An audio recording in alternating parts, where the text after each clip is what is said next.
In today's episode, I'm going to talk about my investment strategy for 2024. Now, let's analyze my last year's performance, right? So, firstly, last year I had almost 80% of my net worth was in equities, around 15% was in real estate, around 2% was in gold, and 3% was in startup investments and any unlisted activity that I used to do, right? I had a debt of around 90 lakhs last year with an EMI of 1.3 lakhs per month. So, this was my total performance as of last year. Now, coming to my equity performance, let me just show you my equity performance in the last 1 year. So as you can see, in the last 1 year, I started with a capital of around 1 crore, and now in the last 1 year or in the last 365 days, my equity component has gone up, or equity and FNO component or the entire portfolio component has gone up from 1 crore to almost 2 crores right now. So if I just show you the dashboard very quickly, the equity portfolio has been growing over a long period of time. So I have been doing heavy equity. Also, the market has been very favorable to us and the market has been growing in the last 1 year quite significantly, and by taking good convenient trades,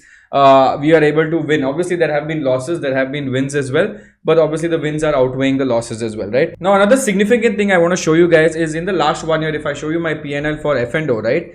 In the last 1 year, you will see that in the F&O market, I made approximately 87 lakhs. But the biggest problem that I faced here was paying approximately 4.64 lakhs in brokerage, right? Which is almost 78,000 rupees is gone in just normal brokerage, and everything else is the government taxes that I'm paying. And if I show you my equity portfolio, again another 4 lakhs. So totally almost 9 lakhs of equity I have given out. So this is one of the biggest problems that I'm currently facing right now, that yes, even though I'm making a good amount of money, I made 1 crore, but 8 lakhs has gone into brokerage fees, right? This is something which is not very exciting, but there are some solutions for this. For example, recently I came across M-Stock. M-Stock is basically a platform which is by Mirai Asset, one of the biggest finance conglomerates and trading houses in India right now. So if you look at M-Stock, right, they have come up with something new called the zero brokerage for life scheme. So let me just show you what this is. So if you go here, it basically says you pay 999 rupees, you get zero brokerage for life for all products, including equity, mutual funds, intraday, F&O, IPO, currency, which is again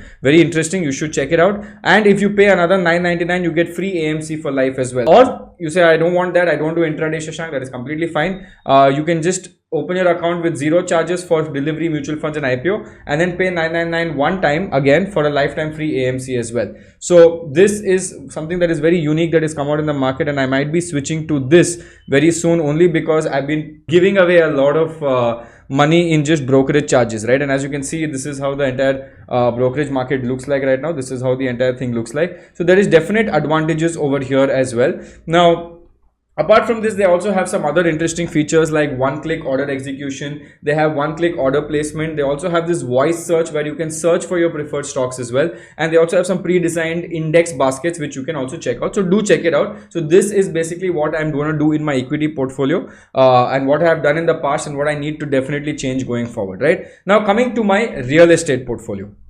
Now, real estate portfolio that I had last year was very interesting. I bought 2 houses at 64 lakhs each, 1000 square feet in this place called Tanisandra near in Bangalore towards Devnalli, because Devnalli was a place that was booming really well.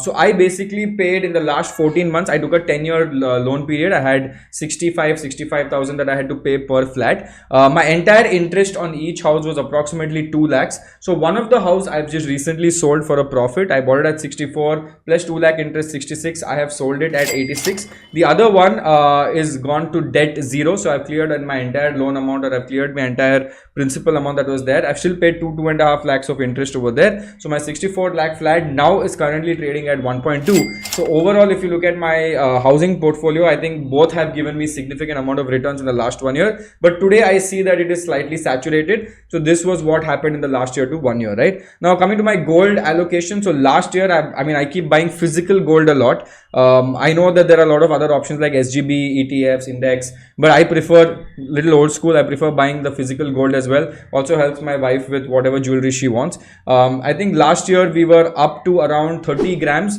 So that was what we had saved up last year. And this year I have started increasing my investment up to almost 60 grams. And by year end, I think I should hit 75 to 80 grams of gold that I would be keeping, right? All of it, mind you, is completely clean transactions.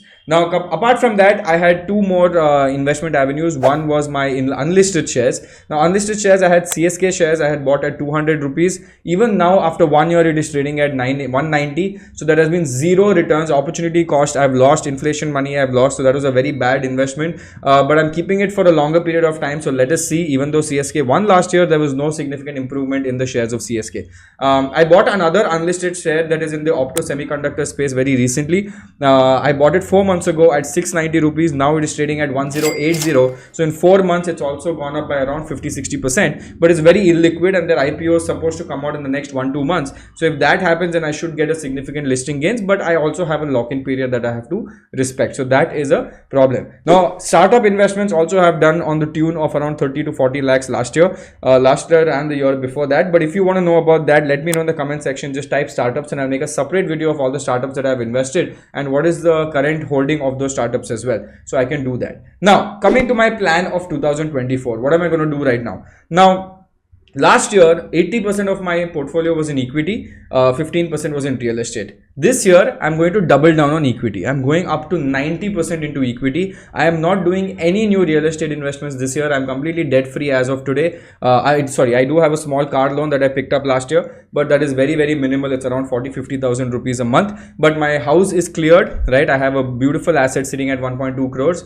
I'm going to increase my equity from 80. Equity will be direct equity. 10% I've started doing mutual funds, which I made a recent video about it. Gold is still at 2%. I don't want to increase gold too much because it's also trading at a slightly all-time high kind of perspective. Equity, obviously, I believe in the next 4 years is going to be very strong in the market. I also believe that in the next 4 years, it's not going to be equal growth. There is going to be momentum-based growth with respect to particular sectors. And I also spoke about a few sectors like railway, PSU, green energy, EV that is going to do really well, and infrastructure that is going to do really well in the next 4 years. So I'm playing a momentum strategy for the next 4 years. Obviously, another key focus is, which I showed you before, is to reduce my brokerage by taking that M stock 999 plan. I'm going to start experimenting with that as well. So these are small hacks that I'm going to do to increase my return ratio as well, right? Now, coming to mutual fund portfolio, I have started 2 mutual funds for long term. I think I made a recent video about it as well. One is a small cap fund, one is a micro cap index fund, which has a slightly medium expense ratio but gives good returns. The other one has a very low expense ratio. One addition I will do this year is I'm going to add a mid cap fund as well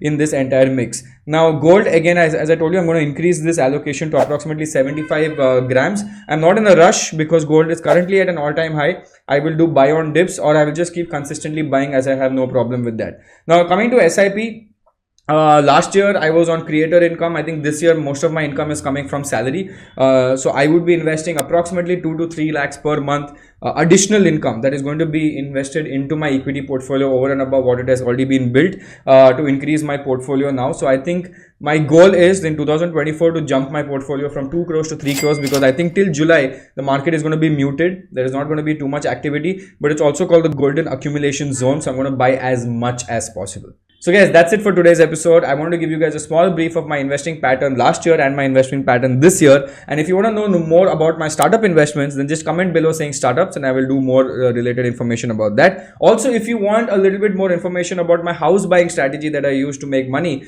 then comment below house, and I understand that you guys want to look at that as well. And also do check out the M stock trading platform if you want to save a lot of money on your brokerage. So if you enjoyed the video, click on the like button, share this with your friends and subscribe to the channel. This is me, Shashank Udupa. Signing out. Take care. See you guys. Bye. Investments in securities markets are subject to market risks. Read all the related documents carefully before investing.